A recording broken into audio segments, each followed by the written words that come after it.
So the EA situation keeps getting worse, and their own employees are showing their disagreement with the company buyout.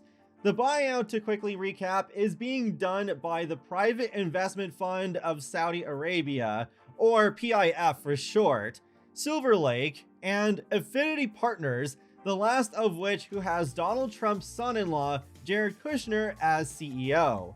This will result in the three partners fully owning EA rather than just the 9.9% share that PIF previously had, and taking the company private. I'll link to a petition from EA employees where they express concern that their jobs are at risk and that the sale appears to only benefit the investors' pockets rather than genuinely improving the company. An interesting letter has surfaced from US politicians Elizabeth Warren and Richard Blumenthal that question the buyout.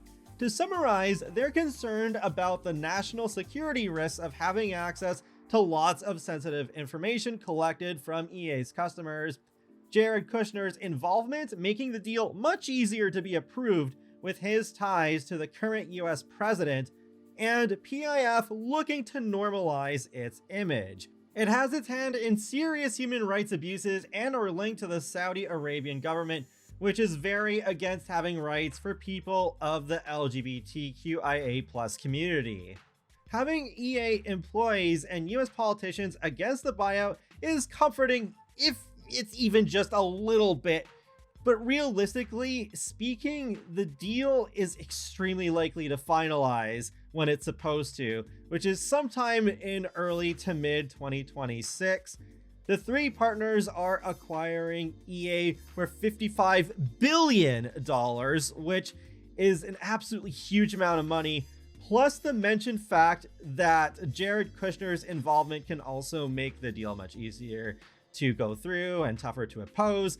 On Tuesday, I received an email from the EA Creator Network stating their values are not changing and that The Sims will continue to be a space where you can express your authentic self, while reminding us of the previously announced November update and a quote-unquote exciting 2026. A couple of days later, several of the biggest Sims creators left the EA Creator Network, including Lil Simsy, James Turner, Plumbella, and Steffo Sims, among others like Devin Bumpkin and Fantasia, who already left not long after the initial buyout announcement. On Friday, a public statement was made also mentioning that the update is coming November 4th, will include 150 plus fixes and fresh freebies, and more details about that will be said on Monday. As of Friday, I have also left the EA Creator Network. It was going to happen at some point since I already announced my plans on completely stopping to make Sims content after the buyout completes in 2026. After refusing to review the autumn apparel kit that followed much too soon after Adventure Awaits and the buyout that I oppose on top of that, I realized there was not a point in me staying in the network any longer. More kits are still supposed to release by the end of this year, and I don't want to review them either. I have no motivation to. On top of that, EA announced a partnership with Stability AI, and to me, it sounds like a glorified way of saying they're transitioning to using generative AI art in their games. Also, their existing Gen AI coding tool, Reef GPT, is reported to be very faulty, wasting a lot of time and money that Gen AI is apparently supposed to be saving. EA employees definitely have a right to be worried, like they outlined in that petition. While I had already heard that EA was looking into AI, I didn't know they were already this deep into it. I hate how generative AI is spreading so much regardless of the massive environmental impact and human jobs that it's taking away. Inzoi also looks to be doubling down on it as it added AI music back in that free update alongside the Chihaya DLC. Krafton also happened to very recently announce that they want to be an AI first company, which sounds absolutely terrible. So while I can avoid listening to AI music and avoid using all of the generative AI features, I still feel very discouraged from covering Inzoi on my channel any longer, so I don't plan on doing any more Inzoi videos in the future. On top of my concerns of The Sims about to be owned by the Saudi Arabian government, plus the Trump family, and my opposition to generative AI, I've also been wondering for a while now about where my life is going. I've spent a good portion of my adult life being a content creator. How much longer do I want to keep doing this?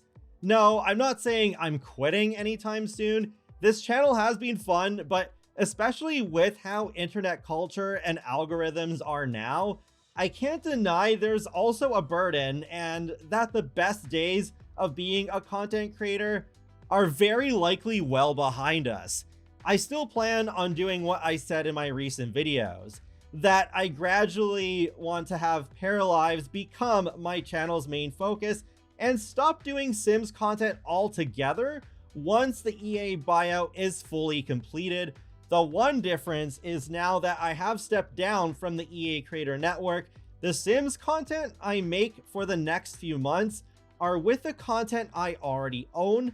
I plan on covering free updates until the buyout is complete, but not paid DLC, not expansion packs or kits or any of that. I'm still open to constructive feedback on this process, as my content isn't just for me, but also for you, the audience. These are tough times, and I'm not a perfect person. I try my best, but I don't always get everything right the first time. Even in the incredibly slim chance the buyout falls through, I don't wish to go back to the EA Creator Network though. I'm ready to begin moving on to a new era, not just for the channel and for us, but for the next stage of my life. If The Sims gets sold to a better company, then that's amazing, but I don't feel optimistic about that happening at this point, especially with how much money The Sims still makes for EA. There is a lot of corruption in the world, with bad people owning stakes in many things. It's really disturbing. And while it's incredibly hard to just boycott everything, at least this is one thing I can do instead of the alternative, which is to do nothing. If you've watched this whole video, I very much appreciate that. I had a lot of thoughts, and I felt that for me, I could best articulate them by writing them down and making this video. It does suck that things have gotten this awful. I'm trying to navigate through it all the best I can. 2026 certainly will be a year of change, and I appreciate all of your support. Thank you so much for watching.